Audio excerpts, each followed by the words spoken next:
అమరావతి రాజధాని పునఃప్రారంభోత్సవం జరిగిన రోజు చరిత్రలో శాశ్వతంగా నిలిచిపోయే రోజని ఏపీ సీఎం చంద్రబాబు అన్నారు. గత 5 సంవత్సరాల్లో రాజధాని పనులు నిలిచిపోయాయని, విధ్వంసం జరిగిందంటూ ఆవేదన వ్యక్తం చేశారు. మళ్లీ ప్రధాని మోడీ అమరావతి రాజధాని పునఃప్రారంభం చేస్తున్నారంటే ఇంత మంచి రోజు చరిత్రలో ఇంకోటి లేదని చెప్పుకొచ్చారు.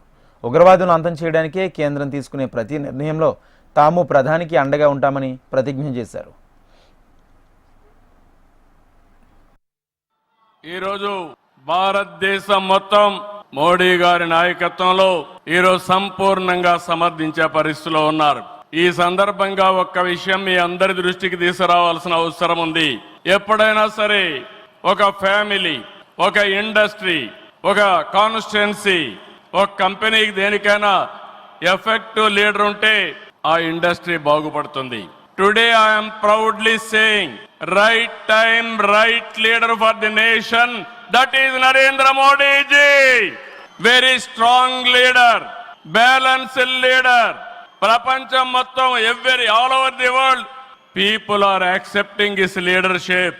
That is the greatness of Narendra Modi ji. With Modi ji model, welfare, development, empowerment, a new India is emerging. In this last 10 years, people have been empowered and 15 crore people have been brought out of poverty. That is his greatness. One side development, one side eradication of poverty. That is the philosophy, ideology of our Prime Minister.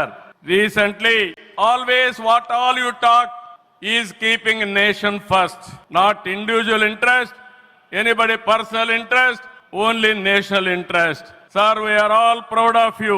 Yesterday cabinet, you have taken one more revolutionary decision, that is caste census. It is a big game changer. I am confident you wanted to help the poorest of the poor, and also you want to bridge the gap between haves and have-nots. It is all possible only with you, with your public policies.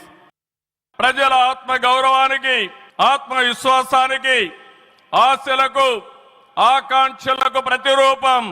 ప్రపంచంలో ఎక్కడా లేని విధంగా 29,000 ఎకరాలు, 29,000 మంది రైతులు, 34,000 ఎకరాలు భూమి రాజధానికి ల్యాండ్ పోలింగ్ కింద ఇచ్చారంటే ఒక భారతదేశానికే కాదు ప్రపంచానికే ఇది ఒక చరిత్ర. అలాంటి నిర్మాణం తలపెడితే దానిపైన మనం చూశాం విధ్వంసం 5 సంవత్సరాలు.